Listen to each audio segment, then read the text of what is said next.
Do you think life is cruel? Do you think things don't go your way because the world is against you?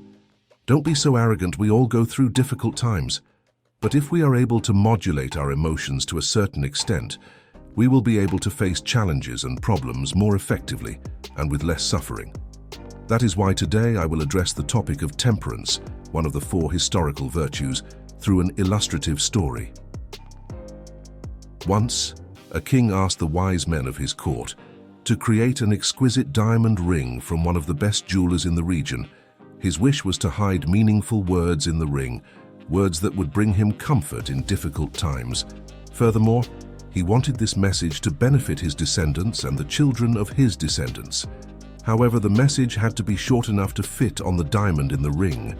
Although the scholars and sages present could have written extensive treatises, finding a message of just 2 or 3 words that would fit a diamond was a difficult task. However, a beloved servant, who had served both him and his father and was considered part of the family, was also consulted. Although he was not a sage, scholar, or academic, he shared a message that he had received from a teacher in the past. This teacher, in a gesture of gratitude, had given him a special message on a small piece of paper. The old servant gave this message to the king, instructing him to keep it in the ring and only read it in desperate times. The moment came when the king, facing invasion and cornered by his enemies, remembered the ring. As he unfolded the message, he discovered some words of great value.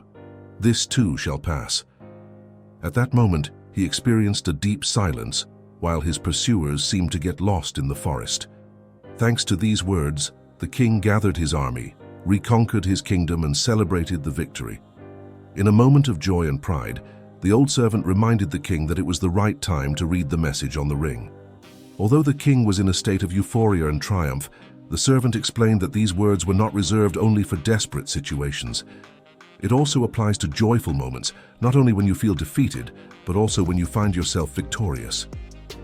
The king opened the ring and read the message, "This too shall pass." He once again experienced a sense of peace amidst the bustle of celebration around him. However, pride and ego disappeared. The king completely understood the message, understanding that the bad is as transitory as the good. The elderly servant continued to explain that no event or emotion is permanent, just like day and night. There are moments of joy and moments of sadness, and we must accept them as part of the duality of nature, since they are the very essence of things.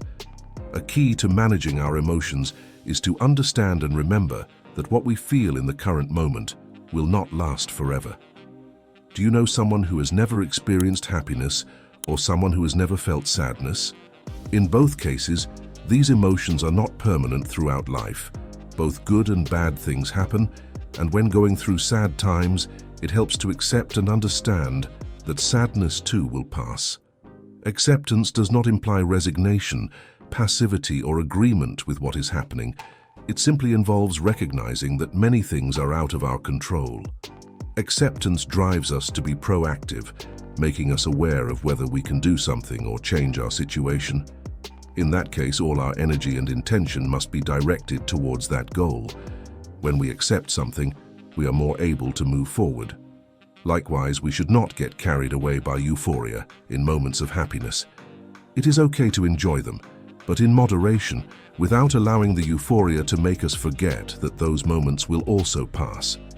People who forget this are never prepared to face difficult situations. They live in a bubble that will eventually burst. Stoicism teaches us to enjoy the moment, but without forgetting the reality of life. Just as we suffer in difficult situations, we do not allow ourselves to be consumed by uncontrolled sadness. This is temperance. Although the aforementioned story addresses the emotions of joy and sadness, temperance is applicable to any emotion. No emotion becomes positive when taken to the extreme. On the other hand, virtually any emotion, when handled in moderation, can bring something positive.